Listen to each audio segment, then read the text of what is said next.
नमस्कार साधकों।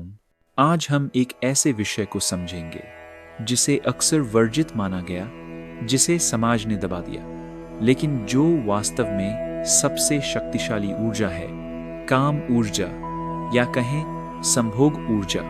क्या आप जानते हैं, यही ऊर्जा जो जन्म देती है जीवन को, वही हमें मोक्ष की ओर भी ले जा सकती है। आज हम जानेंगे कैसे संभोग केवल भौतिक क्रिया नहीं बल्कि अध्यात्म की सीढ़ी बन सकती है।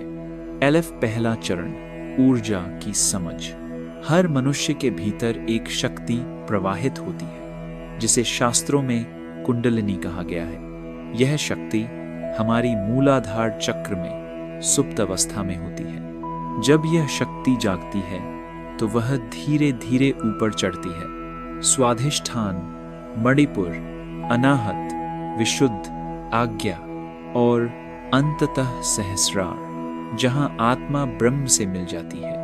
अब सोचिए, वही शक्ति जो जीवन निर्माण कर सकती है, अगर उसका रूपांतरण हो जाए तो क्या वह हमें ब्रह्म ज्ञान नहीं दिला सकती? एक दूसरा चरण, संभोग शक्ति या बंधन। हमने संभोग को केवल भोग तक सीमित कर दिया है, लेकिन संतों ने कहा है, संभोग जब सजगता से किया जाए तो वह समाधि का बीज बनता है। रजनीश ओशो कहते हैं, संभोग एक दरवाजा है, बाहर जाने का भी, भीतर आने का भी। जब दो आत्माएं केवल शरीर नहीं बल्कि ऊर्जा और चेतना के स्तर पर जुड़ती हैं, तो वह मिलन एक ध्यान बन जाता है। उस पल में समय रुक जाता है, मन शून्य हो जाता है और व्यक्ति एक क्षण को समाधि के स्पर्श में आ जाता है। एक तीसरा चरण, तंत्र का रहस्य। प्राचीन भारत में एक विद्या थी जिसे कहते हैं तंत्र।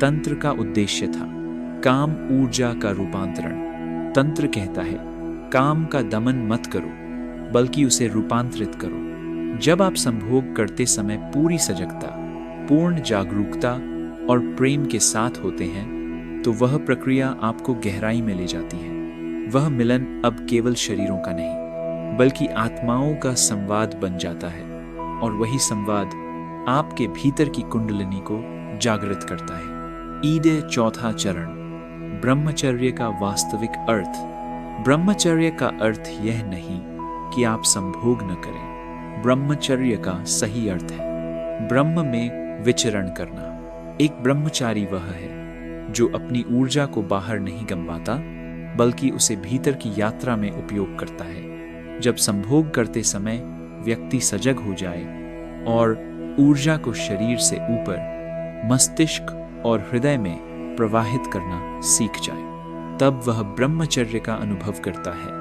भले ही वह संभोग कर रहा हो। एक पांचवा चरण, ध्यान और संभोग। ओशो ने एक प्रयोग बताया है, लव मेकिंग मेडिटेशन। जब आप प्रेम में हों तो 5 मिनट एक दूसरे की आंखों में देखें बिना पलक झपकाए। फिर जब मिलन हो तो कोई जल्दबाजी नहीं, कोई लक्ष्य नहीं, बस श्वास पर ध्यान रखें, एक दूसरे की ऊर्जा पर ध्यान दें। शरीर शांत होगा, मन विलीन हो जाएगा और आप दोनों एक ध्यान में प्रवेश करेंगे।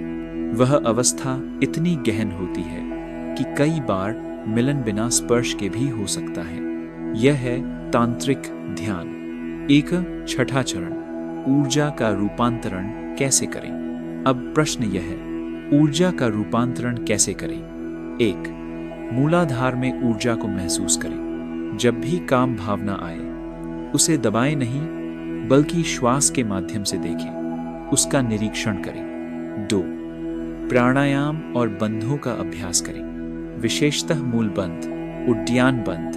3, सेक्स के समय जल्दी चरमोत्कर्ष, ऑर्गेज्म तक न जाएं, ऊर्जा को ऊपर ले जाएं। कल्पना करें कि वह ऊर्जा रीढ़ की हड्डी से ऊपर चढ़ रही है। 4, योग और ध्यान को दिनचर्या का हिस्सा बनाएं। धीरे धीरे आपकी ऊर्जा सहस्रार की ओर प्रवाहित होगी और आप संभोग से भी समाधि का अनुभव कर पाएंगे। एक 7वां चरण, आधुनिक जीवन और चेतना। आज के युग में संभोग केवल आनंद का साधन बन गया है। लेकिन अगर हम उस क्षण को ध्यानपूर्ण बना लें तो वही पल एक अलौकिक अनुभव बन सकता है। अनेक संतों ने कहा, समाधि के लिए ध्यान करो या फिर संभोग को ही ध्यान बना लो। यह विषय केवल शारीरिक नहीं बल्कि चेतना का विज्ञान है। इका निष्कर्ष, संभोग से समाधि की यात्रा। तो प्रिय साधकों, संभोग एक शक्ति है, दुश्मन नहीं, लेकिन वह शक्ति जागृति मांगती है। यदि आप सजग हैं तो यह आपको तल से शिखर तक ले जा सकती है। संभोग से समाधि यह कोई कल्पना नहीं बल्कि आंतरिक प्रयोग की सच्चाई। जिंदगी के सफर में इंसान पर एक वक्त ऐसा भी आता है कि मेरे प्यारे आत्मन, स्त्री जब प्यार छुपाती है